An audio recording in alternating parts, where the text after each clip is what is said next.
Hello everyone, I'm here back again with part 2 of the beginner's bag journal, and it's a really easy put together journal with no sewing. It's all gluing, and if you missed part 1, I'm going to link down below what part 1 is. And today in part 2 we're going to be making the spine and putting the pages all together. So let's get started. Once we have their pages all done, then it's time to make the spine, the accordion spine. They are such a versatile type of spine that's just made by gluing, very easy to do. And this is just going to be one way to make one of those spines. I'm going to first of all determine how tall I want my cardstock to be. Now, I went ahead and made the spine on the printed cardstock that I showed you in the beginning, but when I recorded it, it was really hard to see the lines. So I'm going to use a plain sheet of cardstock right now, just so that you can see it a little better. So I'm going to stick the cardstock in that gusset that's inside your pages there.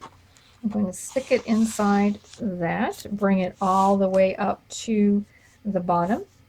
I'm going to do a little tick mark, and this is how tall my journal is going to be. So let me just cut that off right there at that point. And now you know, once you do that, then we're going to make it 6 inches wide. All right. So we have a piece that is going to fit in height-wise, like so, and it's going to be 6 inches wide. Okay, that's going to be the size of our piece. So the only variance you're going to have is how tall you're going to cut your cardstock. But the width for everyone's going to be 6 inches. There, I hope that was clear. Sometimes it's kind of difficult to give instructions on things. So now we're going to do score lines. And by score lines, what I mean is we're going to take a stylus pen. I need to stop saying stylus pen because it's just a stylus. It's not a pen.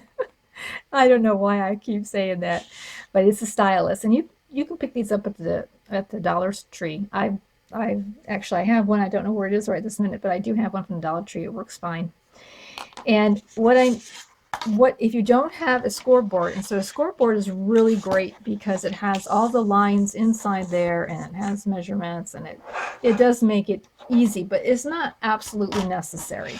If all you have is a ruler and a stylus, then I would just recommend that you measure what you need across here and across the bottom, lightly draw a line, and then just maybe put this on top of a book, inside of a book where this little pages are a little soft, and just start making your lines down that way. That's how I would recommend if you don't have a scoreboard or any way of scoring. I think I know that would work out fine.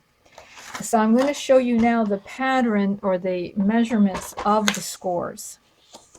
So remember, this is the height of our journal, and this is how tall it's going to be, and this is the width of our spine. We're going to score a 1/2 inch 2 times. Then we're going to score a 1/4 inch. So this is the pattern we're going to follow. We're going to do 2 halves, followed by a 1/4 inch. 2 halves, followed by a 1/4. And we're just going to work our way all the way down. So we've got 2 halves, followed by a 1/4. And then the last score line, we're just going to do our half, because this will just count as another score line, but it's the edge of the paper. So there you have it. So now we have it all scored up the way we need it to be. And now I want you to notice, if I can try to get this, there we go. I know the lighting is tricky here. So you have your 2/2 inches, okay? The middle of those 2/2 inches, we're going to fold up like this, and then we're going to fold down. We're going to make a mountain. That's what I call that, is a mountain. Okay, this is the valley. That 1/4 inch is the valley. I'm going to go to the next middle of the 2/2 inch score lines. I'm going to fold it up, pinch it, and pinch them together and kind of go back and forth like that. Just fold this way and fold this way after I pinched it. So now we have 2 mountains and a valley. I'm going to skip that 1/4 inch, go to the 1/2 inch middle portion of those 2 score lines. I'm going to pinch up and then fold back and forth. So now I've created 3 mountains and 2 valleys. This is really very easy, and once you do it once, you'll get the hang of it. And if you want to, you can always practice on just a piece of scrap paper. But once your brain gets a hold of this fold idea, you'll be fine. All right, so now we've got 5 mountains because we have 5 pages. I will say that if you have 11-inch piece wide of paper, cardstock, that will make 7. It'll make 8 pages. It'll make 8 mountains for 8 pages.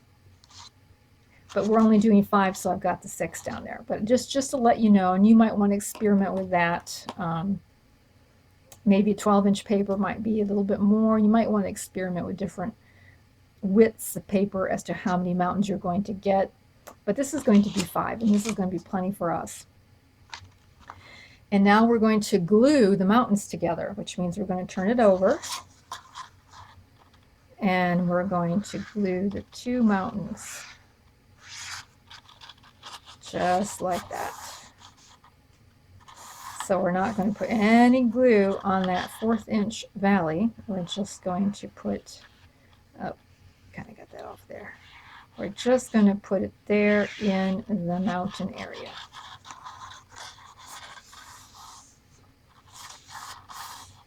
Okay.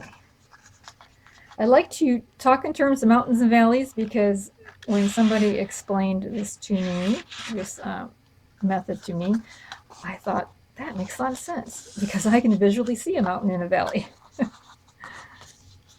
So we'll just make sure that dries.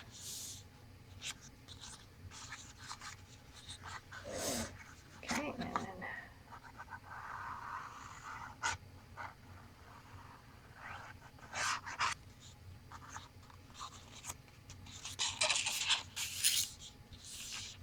now I would recommend using not using a glue stick, because this really does have to stay fastened. So I think because it's cardstock, I feel the white glue would really be superior to using a glue stick. But you know, you could try a glue stick. Let me know how that works for you. It probably would work fine. So now what we have here is we have mountains, 5 mountains, and then we just have the valleys all connected together. So this is our spine. Now sometimes, and a lot of people do this, they will make a accordion spine without that valley. So it'll just be 1/2 inch, 1/2 inch, 1/2 inch, and pinching 2 together, 2 together, 2 together. And that way, and when they do that, these pages are going to be really close together, going to be one after another. And that can work in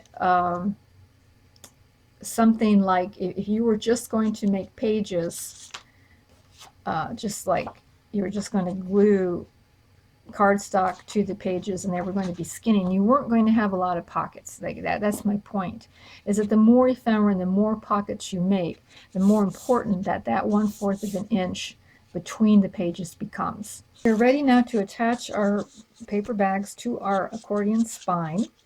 And what I need to determine now is, what do I want to be as the front cover and the back cover between the two.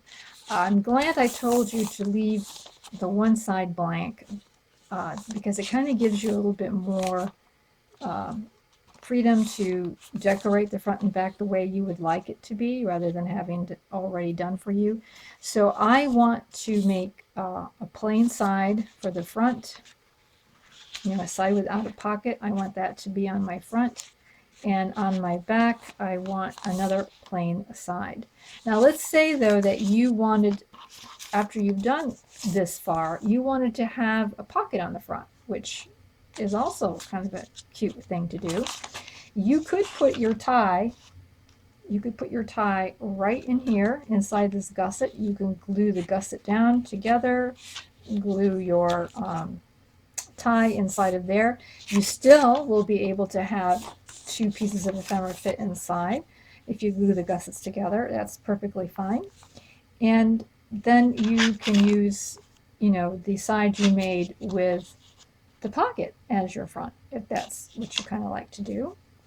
Otherwise, what I'm going to do is I'm just going to glue down my tie, and I have a couple strips of cloth here as my ties, and I'm just going to glue that down right here before, well, I guess I'll do this side, it's laying down. Before I put on my cover paper, I'm going to go ahead and glue in a little bit of this here.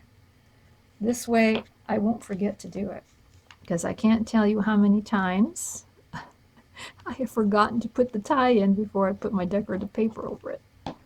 So we're just going to do that now so that we don't have a problem with it down the road. And so this will be the front, and then here will be the back. And so I have my 2 ties on, my back and my front. Now I'm ready to attach this to my accordion spine. And I'm going to work from the back to the front. It probably doesn't really matter. I just feel like it'd be easier for me to have things laying to my right side as I work that way. Like I say though, it really doesn't matter. And I'm going to be using fabric tack for this because it gives you wiggle room. Some people use double-sided tape, which works really cool, but once you place it down, man, that's the end of the story. You can't move it. So it just depends on how precise you want to be. But even white glue will give you more of a wiggle room than using tape. That's just kind of how I feel about it. So I'm going to put a line of fabric tack down here, and you could use white glue. In fact, I'll use one with white glue. You want to make, try not to get any of this down in the valley on that 1/4 inch space. You want to keep it on the mountain half, like so. You're going to open your page up, and you're going to slip this all the way down to the bottom and just cover up the mountain, making sure that you leave the valley free. Yeah, free up that valley. There we go. All right, so you can see I left the valley unglued, and I just glued down on the mountain portion there. So there you go. So now this little page is all in. It's all in. Then we're just going to work to the next page, determine, where you want your pocket. I'm going to rotate my pockets.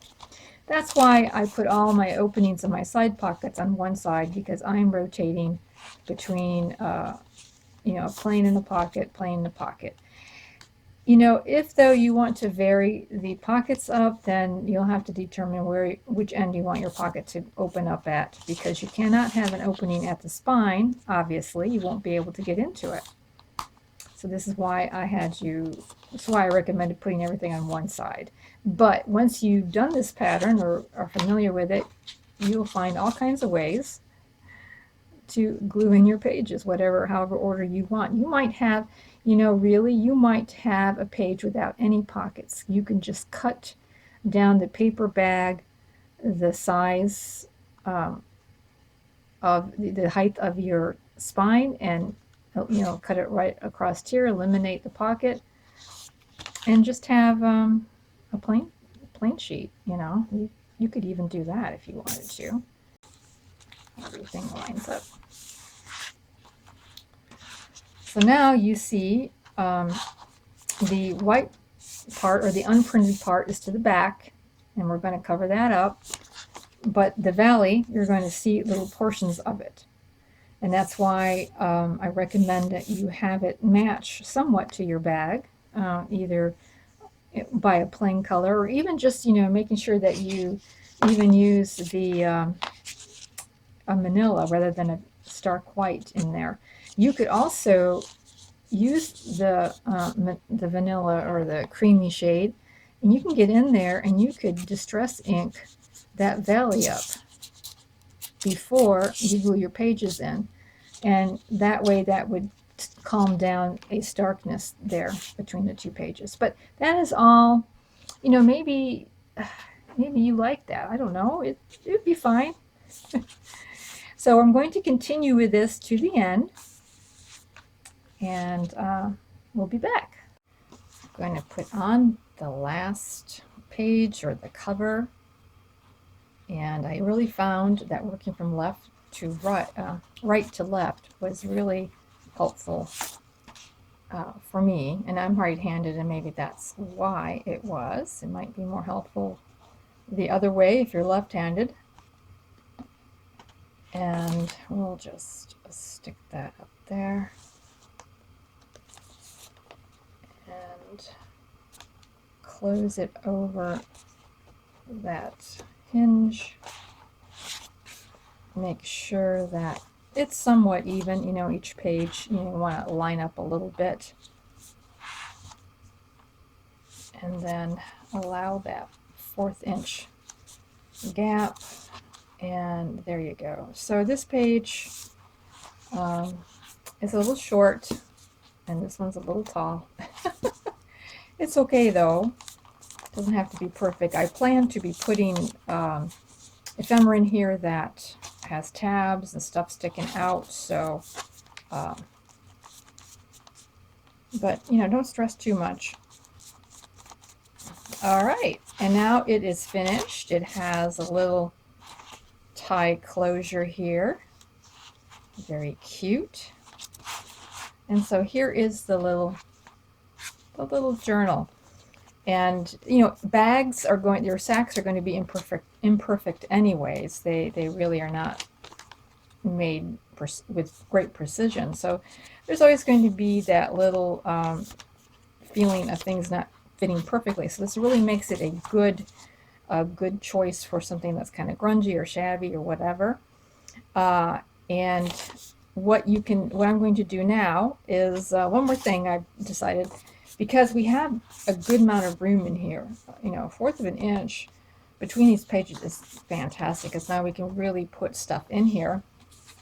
I am going to make one of these pages, this one here, this blank page, I'm going to put in a craft envelope, and I'm going to stick it inside the gusset, just like that, and glue it in, and then we can have a flip out. Pretty easy peasy by doing that.